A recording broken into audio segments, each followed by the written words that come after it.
¿Qué tal? Buenas tardes. Mi nombre es Octavio Hinojosa de la Garza. Gracias por seguir acompañándonos en esta reunión de usuarios SIGSA ESRI 2020, que en esta ocasión nos tocó de manera virtual. Bien, el nombre de la presentación, que vamos a hacer en este caso un servidor de mis compañeros, tiene que ver con la forma en que todos nos integramos para trabajar de manera multidisciplinaria con la Secretaría de Salud del Gobierno del Estado de Chihuahua en atención al problema de la pandemia COVID-2019. Una cosa muy interesante que surge de esta integración es que me topé con varios compañeros de la universidad en el edificio de la Secretaría de Salud. Cada quien fue de manera individual, independiente, preocupados y también tratando de aportar un poco, un granito de arena con respecto a lo que sabemos hacer a la Secretaría de Salud. Entonces fue una sorpresa muy grata toparme con compañeros que ya estaban colaborando con ellos, incluso desde un poquito antes, ahí por abril, y empezamos a agruparnos, ahora sí, con qué hacemos, cómo aportamos y lo más importante, que realmente les sirva al sector salud como una herramienta práctica y que no sea más chamba nada más para ellos, o sea, porque a veces es difícil bajar la parte teórica, experimental a algo aplicable así a la vida diaria, no rápido. Entonces, dentro de lo que vienen siendo los pilares, pues está la Facultad de Zootecnia y Ecología, la Facultad de Ciencias Químicas y la Facultad de Ingeniería. Bien, una parte muy importante de esta, que se haya hecho este trabajo es la doctora Mirna Beltrán Arzaga, y que es la titulada de la Subsecretaría de Prevención y Promoción de la Salud, y a Leticia Ruiz González, que es la subdirectora de Medicina Preventiva y Promoción de la Salud. Gracias a ella nos ayudaron un montón, nos impulsaron, nos acercamos con ella, nos atendieron, y entonces eso empezó a darle la forma a un convenio de colaboración entre la Universidad Autónoma de Chihuahua, que nos ayudó a tramitar el doctor Pedro Martínez Ramos, que es el director de la Facultad de Ciencias Químicas, para nosotros poder empezar a recibir esa información del CISBER, georreferenciarla y devolverla dentro de un sistema de información geográfica.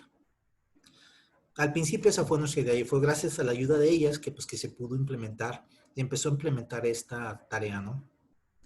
Entonces, como nuestro principal objetivo era georreferenciar la información, nos dimos a la tarea de manejarlo en Google Maps, pero era muchísimo trabajo andarlo haciendo a pie. Copy-paste es un verdadero problema. Después agarramos un API que maneja de los desarrolladores, tú pones la dirección y te da directamente XY. Salía padre, salía más preciso, pero sigue siendo mano, ¿no? Entonces agarramos la API de Google. Como tal, hicimos el registro, nos comentaron que nos daban acceso a las direcciones, hasta 30,000, algo así, direcciones al mes gratuitas. En teoría eran gratuitas. Cuando corrí los primeros casos me llegó un cobro ahí de 60 pesos. Yo dije, pues, ¿cómo, no? Pero el meollo del caso es de que empezamos a integrar ese tipo de herramientas a lo que viene siendo la plataforma. Estamos buscándolos cómo, ¿no? Ya posteriormente la API de Google para georreferenciar las direcciones, la metimos a QGIS, otros programas de mundo open, mundo libre de Linux, en este caso de sistemas de información geográfico, para buscar una opción que nos permitiera automatizar. También después agarramos la información de medios de pobreza y entonces yo soy profesor de sistemas de información geográfico y manejo normalmente el ARMAP. Empezamos a integrar toda esa información dentro de ARMAP, o sea, la georreferenciación, los casos. Pronto se vio preciso empezar a involucrar ciertos indicadores de calidad con respecto a la información georreferenciada. También empezamos a dar de alta información del área geoestadística básica, de INEGI, indicadores socioeconómicos, de pobreza, vulnerabilidad. Nos dimos a la tarea de localizar todos los polígonos, en este caso todas las colonias donde se agrupaban las personas mayores de 60 años. De manera importante, también que referenciamos los asilos y buscamos en este caso aprender un poco de lo que había pasado en otros países, para tratar de adelantarnos un poquito a esas situaciones aquí. Entonces, no hay que olvidar que estamos viendo esto desde una perspectiva del antes, durante y después de un proceso de epidemia, ¿no? Entonces, el antes ya quedó atrás, ya estamos en el durante. Y entonces, aquí empezamos a integrar muchísimas variables. Una cosa que nos sorprendió mucho son la parte de las colonias. Ahí, perdón, el INPLAN, el Instituto Mexicano de Planación aquí de Chihuahua, nos ayudó mucho con la parte de obtener los polígonos de lo que son las colonias de aquí de la ciudad. Las de Juárez tardamos mucho en conseguirlas, y no se diga las del resto del estado. Entonces empezamos a buscar esa información base porque necesitamos información de buena calidad, sobre todo para poder georreferenciar por código postal o por colonia. Mientras más precisa, mejor, precisamente porque lo que no se conoce no se puede controlar. Necesitamos empezar a entender un poco esa parte de conocer los dóndes para poder tener una planeación efectiva. Entonces, aquí la ventaja del sistema de información geográfica es que empezamos a generar muchísima información. Una que me dio mucho, que nos gustó mucho también, que se nos hizo muy interesante, fue mapear aquellas colonias con mayor casos de violencia que nos proporcionó la Fiscalía del Estado de Chihuahua. No hay que perder de vista que estábamos buscando también correlacionar cuáles variables eran las que pudieran incidir más como para generar algunos modelos para meter un poco la parte de predicción. Entonces, ahora sí, ya nos conformamos todos como un grupo de investigación y firmamos un convenio interno para formar el grupo multidisciplinario de ciencia de datos geoespaciales en la Universidad Autónoma de Chihuahua para apoyar al que ahora sí el que lo necesite, ¿no? Básicamente nuestra misión ya más definida era cartografiar los casos, la propagación, la población vulnerable, la capacidad de hospitalaria o de los negocios y finalmente todo esto comunicarlo con mapas. Pensamos que comunicar con mapas pues, es la mejor opción para dar los datos adelante, ¿no? Entonces, ya teniendo un poquito más esto en mente, nos empezamos a juntar para trabajar. José Luis Herrera, Gilberto Sandino, Manuel Nápoles, Jaime, en este caso Adame, y un servidor, pero cada quien somos de disciplinas diferentes. Unos son matemáticos, otros son, están en la parte de modelación, otros son físicos, médicos. Entonces, el hecho de que seamos de diferentes disciplinas, entonces todos queremos aportar, estamos así, no desesperados, ¿no? Pero sí que teníamos muchas ganas de, bueno, de incidir, de apoyar en lo posible, pero empezamos a batallar un poco, un mucho, porque no teníamos esa integración. Entonces, como teníamos que entregar georreferenciaciones y mapas, todo eso se empezó a cargar hacia un solo lado, ¿no? En este caso, al principio fue mucho trabajo hacer mapas, mandárselos, georreferenciar, nos consumían muchas horas diarias y normalmente se cargaba eso hacia una sola persona. ¿Sí? ¿Por qué? Porque, bueno, en este caso los otros son expertos en otras disciplinas y pensaban que meterse a sistemas de información geográfico era muy complejo y era muy tardado y entonces empezamos como grupo, empezamos a tener broncas porque cada quien tenía su idea y trabajaba de manera, en cierta manera individual, pero aportando, ¿no? Para aportar. Entonces empezamos a buscar una manera de integrarnos en un mismo camino y fue cuando vimos, volteamos a ver a Johns Hopkins en la universidad, vimos su tablero o dashboard y se nos hizo muy interesante. Eso lo ofrece dentro del programa de desastres que maneja ESRI y vimos también los mapas que manejaba la UNAD, que manejaba propiamente la universidad y muchísimos mapas más y herramientas. Entrando un poquito en la página web de ellos, vimos que tenían plantillas, apoyo para implementación y les escribí por ahí un correíto diciendo, oye, ¿sabes que estamos interesados? Para mi sorpresa, les escribí el correo en la mañana y en la tarde ya estaba recibiendo una llamada telefónica de ellos. Ya me canalizaron con Sixa y a partir de entonces muy amables, en cuestión de días ya teníamos acceso a la plataforma. En este caso me tocó estar como administrador de la plataforma y empezar a ver cómo era los accesos y el sistema. Entonces, esto del dashboard se me hizo, pues ahora actualmente ya ahora es una de las herramientas, en mi caso, que voy a seguir usando. Se me hizo una cosa muy, muy interesante, muy padre y sobre todo lo que más estamos buscando, práctica, o sea, que realmente fuera implementada en la vida real, o sea, nada fuera de, ¿no? Entonces, nuestro primer proyecto ahí fue con un mapa público. Hicimos muchísimas pruebas, ahorita les voy a comentar.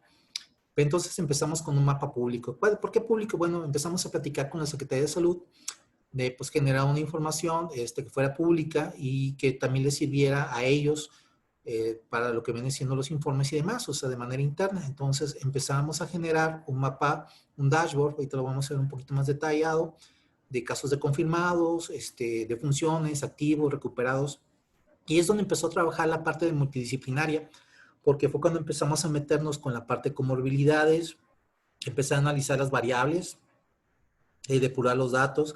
La ventaja de no saber mucho de un área es que te permite preguntar mucho.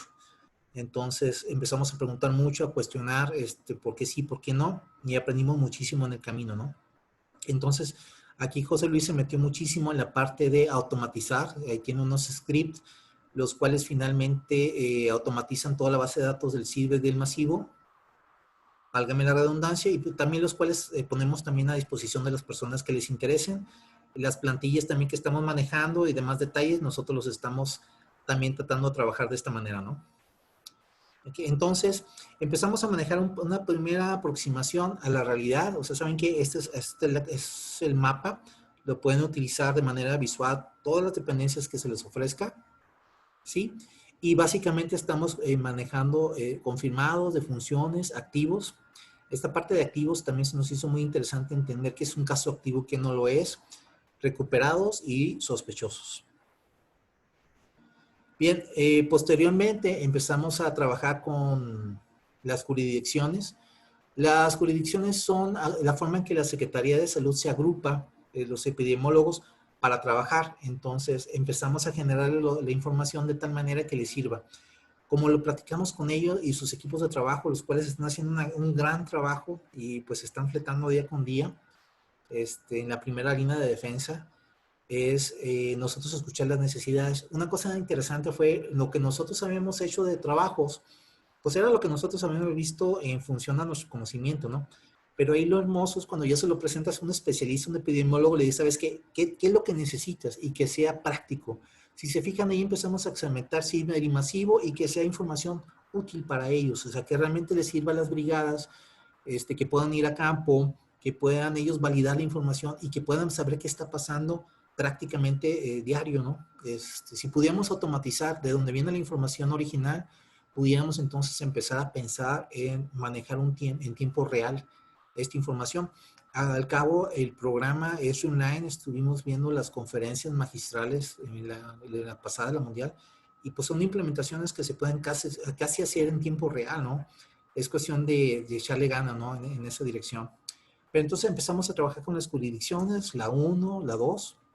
Empezamos a darle un poquito más, si se fijan, casos confirmados a nivel de colonia, para que ellos pudieran tomar las mejores decisiones. Obviamente ahorita vienen los datos, están aquí, son para la presentación, pero ya en la página vienen datos actuales, diarios, para que ellos puedan trabajar, y es donde ellos nos empiezan a evaluar, nos empiezan a retroalimentar, y lo más importante, y disculpen que insistan tanto, que sea muy práctico. Esto en este caso nosotros nos tardamos en implementarlo 15 a 20 días, fue con el apoyo mucho de Carolina Elvita, nos ayudaron muchísimo en esto. Las dudas que tuvimos nos las resolvían a diario, de hecho fuera del horario. Es difícil trabajar de repente con otros investigadores porque manejan unos horarios, salen a las 3 y se olvidan, ¿no? En este caso no es así, o sea, es un poquito más, es diferente el tipo de compromiso que hay que asumir, ¿no? Entonces, es también una parte más importante. Ahí Gilberto maneja un primer modelo matemático. Del lado derecho, si se fijan, básicamente son los hospitales y los modelos actuales nada más toman en cuenta a la persona infectada, en este caso con COVID, pero no toman en cuenta a la familia. Entonces, para plantearlo de una forma sencilla, lo que comentó Gilberto fue, dijo, bueno, si contamos a la familia y de esa familia hacemos un pequeño expediente para detectar las comorbilidades, él desarrolló ahí un software, un algoritmo, también con apoyo de José Luis en la parte de esta gráfica, para detectar cuántas personas más se pudieran infectar. Por ejemplo, no es lo mismo una persona que viva sola a una que viva con adultos mayores. Entonces, la idea de manejar este tipo de algoritmos es que nos permitiría asumir para cada uno de los casos cuántas camas o cuántos medicamentos o si va a requerir, qué posibilidades tiene de ocupar una cama de hospital, por verlo de esa manera. Y eso le permitirá a los hospitales, a nivel de hospital, de ubicación de hospital, cartografiar las necesidades y apoyar muchísimo lo que viene siendo la logística en un hospital o las campañas dirigidas. En la parte inferior derecha vemos un mapa de calor, es en este caso de la zona, ahí está para la ciudad, está muy general también por fines de privacidad. Pero si se fijan las herramientas, a la hora de dar un acercamiento, un zoom, nos permitiría ver cómo se están distribuyendo los casos a nivel de colonia.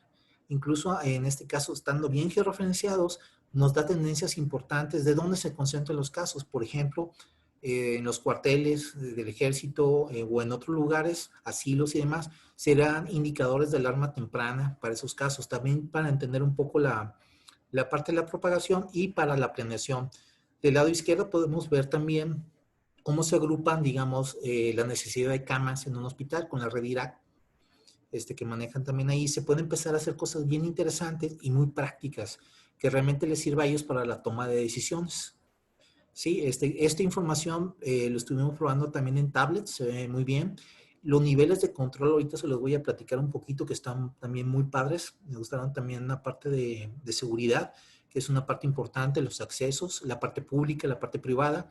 Eso está perfectamente planeado y planificado, entonces son cosas también importantes ya consideradas. Entonces, este mapa de riesgo se vuelve una herramienta nueva y donde ya se están implementando modelos matemáticos. Aquí hago también hincapié de lo que estamos desarrollando de algoritmos y modelos. Están disponibles para la persona que les interesen. Si gustan pueden entrar en contacto con nosotros y con mucho gusto los apoyamos. Un modelo como que estamos presentando lo deberían poder implementar en el corto plazo, digamos, poniéndose las pilas, echándole ganas, en días incluso pueden implementar este tipo de modelos. Estas herramientas ahorita me voy a regresar a ellas, porque se me hicieron bien prácticas, que es lo que sería lo que sigue, ¿no? A esto. Déjenme entonces compartirles la parte de la administración del modelo, para de ahí partir también con esa sección.